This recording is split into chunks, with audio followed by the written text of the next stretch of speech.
Social media ఇప్పుడు మన రోజువారీ జీవితంలో ఒక భాగం అయిపోయింది. మన అభిప్రాయాలను చెప్పడానికి, ప్రజా సమస్యల్ని ప్రభుత్వ దృష్టికి తీసుకురావడానికి, ఒకరితో ఒకరు అనుసంధానం అవడానికి, ప్రభుత్వాన్ని ప్రశ్నించడానికి ఇది ఒక శక్తివంతమైన వేదిక. కానీ మనం గుర్తుంచుకోవాల్సిన ఒక ముఖ్యమైన విషయం ఉంది. ఫ్రీడమ్ ఆఫ్ స్పీచ్ అనేది పూర్తిగా అపరిమితమైన హక్కు కాదు. దానికి కొన్ని పరిమితులు ఉన్నాయి. ఒకరి హక్కులను మరొకరు ఉల్లంఘించే స్థాయికి వెళ్ళినప్పుడు, రిపీట్, ఒకరి హక్కులను మరొకరు ఉల్లంఘించే స్థాయికి వెళ్ళినప్పుడు చట్టపరమైన పరిణామాలు తప్పవు. భారత రాజ్యాంగంలోని ఆర్టికల్ 19 క్లాస్ 2 ప్రకారం దేశ సమగ్రత, జాతీయ భద్రత, ప్రజాశాంతి, మర్యాద, నైతిక విలువలు, పరువు నష్టం, నేరాలకు ప్రేరేపించడం వంటి అంశాల్లో రీజనబుల్ రిస్ట్రిక్షన్స్ ఉన్నాయి. సింపుల్గా చెప్పాలి అంటే ఫ్రీడమ్ ఆఫ్ స్పీచ్ అంటే ఫ్రీడమ్ టు అబ్యూస్ కాదు. Again I repeat, freedom of speech does not mean freedom to abuse. ప్రభుత్వాన్ని విమర్శించే హక్కు మీకుంది, మమ్మల్ని ప్రశ్నించే హక్కు మీకుంది, మా నిర్ణయాలతో విభేదించే హక్కు మీకుంది. అదే ప్రజాస్వామ్యం, దాన్ని మేము స్వాగతిస్తాం. కానీ ఒకరిని తిట్టడం, డెత్ థ్రెట్స్ ఇవ్వడం, ఆధారాలు లేకుండా ఆరోపణలు చేయడం, మహిళలను టార్గెట్ చేయడం, మత విశ్వాసాలను అవమానించడం, ఒక వ్యక్తి గౌరవాన్ని దెబ్బతీయడం, హింసకు ప్రేరేపించడం, ఇవన్నీ రాజ్యాంగం కల్పించిన స్వేచ్ఛలోకి రావు. ఇవి చట్టపరంగా నేరాలు. గత కొన్నేళ్లుగా సోషల్ మీడియా దుర్వినియోగం ఆందోళన కలిగించే స్థాయికి చేరుకుంది. చాలామంది ఫేక్ అకౌంట్స్ వెనక దాక్కొని అసభ్య పదజాలం ఉపయోగించడం, వ్యక్తిగత దూషణలు చేయడం, పరువు తీసే ప్రయత్నాలు చేయడం, ఆధారాలు లేని ఆరోపణలు చేయడం, fake propaganda, mark photos, death threats, organised harassment వంటి చర్యలకి పాల్పడుతూ ఉన్నారు. మహిళల్ని ముఖ్యంగా అత్యంత అసభ్యంగా టార్గెట్ చేస్తూ ఉన్నారు. చివరికి దేవుళ్ళని, దేవతల్ని కూడా వదలట్లేదు.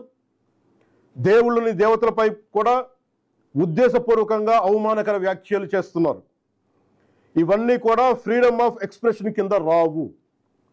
ఇది హెల్దీ క్రిటిసిజం కాదు. ఇది ప్రజాస్వామ్యం కానే కాదు. ఈ సందర్భంగా ఒక విషయం చాలా స్పష్టంగా చెప్పాలనుకుంటున్నాం. Constructive criticism, fair comment, satire ఇవన్నీ ప్రజాస్వామ్యంలో భాగమే. విభిన్న అభిప్రాయాలను వ్యక్తం చేసే హక్కును మేము పూర్తిగా గౌరవిస్తాం.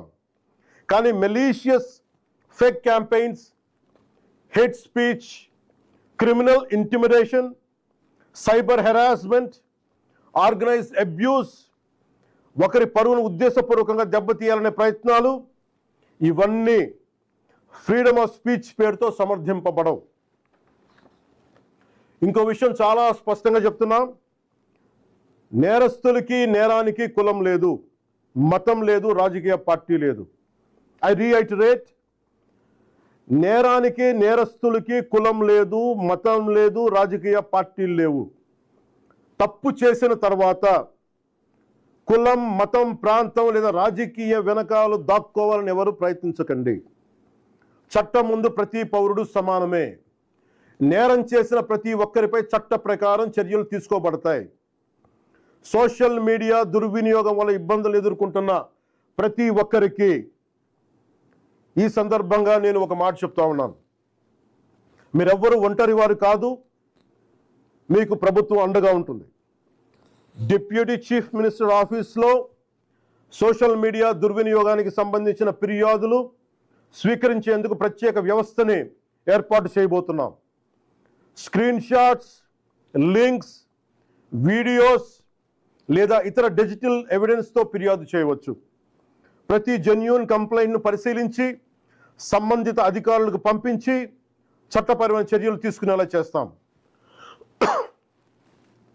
అలాగే పదే పదే ఫేక్ అకౌంట్స్ ద్వారా దుర్వినియోగానికి పాల్పడుతున్న వారిని గుర్తించి వారి వివరాలని ప్రభుత్వానికి అందించాలని బాధ్యత గల పౌరులుగా కోరుకుంటున్నాను. ఇది కేవలం ప్రభుత్వ బాధ్యత మాత్రమే కాదు, మీ అందరి బాధ్యత, మనందరి బాధ్యత. ఇలాంటి నేరాలకి పాల్పడిన వారిపై భారతీయ న్యాయ సంహిత BNS, భారతీయ నాగరిక్ సురక్షా సంహిత BNSS, ఇన్ఫర్మేషన్ టెక్నాలజీ యాక్ట్ 2000 మరియు ఇతర సంబంధిత చట్టాల ప్రకారం కఠినమైన చర్యలు తీసుకుంటాం. కేసు స్వభావాన్ని బట్టి BNS section 351 death threats, criminal intimidation, anonymous threats. BNS section 352 ఉద్దేశపూర్వక అవమానాలు, గొడవలకు ప్రేరేపించే వ్యాఖ్యలు.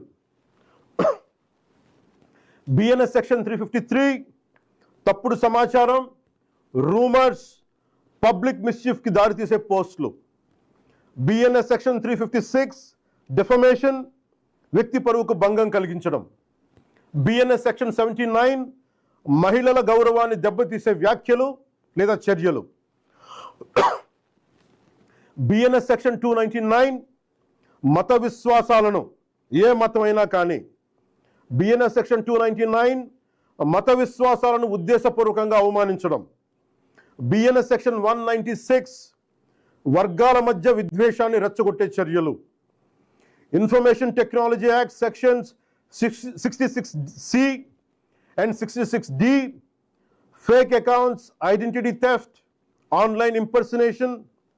Information technology act section 67 obscene లేదా అసభ్యకరమైన ఎలక్ట్రానిక్ కంటెంట్. అవసరమైతే information technology act section 69A ప్రకారం చట్టవిరుద్ధమైన ఆన్లైన్ కంటెంట్ పై కూడా చర్యలు తీసుకునే అవకాశం ఉంది. ఈ వ్యవస్థని మరింత బలోపేతం చేయడానికి ప్రత్యేక టాస్క్ ఫోర్స్ని ఏర్పాటు చేస్తున్నాం. సైబర్ క్రైమ్ పోలీస్ మరియు ఇతర లా ఎన్ఫోర్స్మెంట్ ఏజెన్సీస్తో కలిసి పనిచేస్తూ సోషల్ మీడియాలో జరిగే నేరాలపై చాలా వేగంగా చర్యలు తీసుకుంటాం. ప్రతి పౌరుడికి నేను విజ్ఞప్తి చేస్తున్నాను, ఫేక్ అకౌంట్స్, డెత్ థ్రెట్స్, మహిళలపై అసభ్యకర పోస్టులు, మతాలను అవమానించే పోస్టులు, ఆర్గనైజ్డ్ మిస్ఇన్ఫర్మేషన్ లేదా చట్టవిరుద్ధమైన కంటెంట్ కనిపిస్తే దయచేసి దాన్ని ఫార్వర్డ్ చేయకండి, ప్రమోట్ చేయకండి.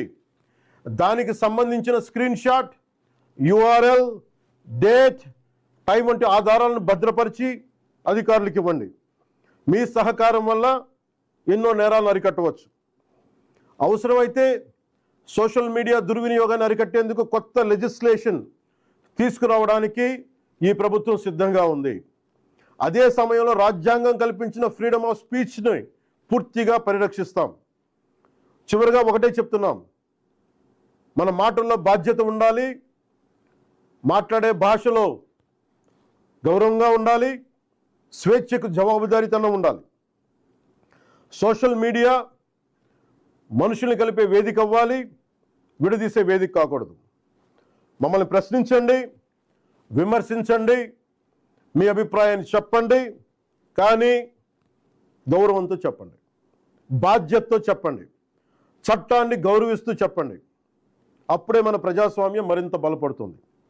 అలా కాకుండా మా ఇష్టానికి మాట్లాడతాం, మా ఇష్టానికి ఏదైనా అంటామంటే I promise you will face the legal consequences. Thank you. Jai Hind.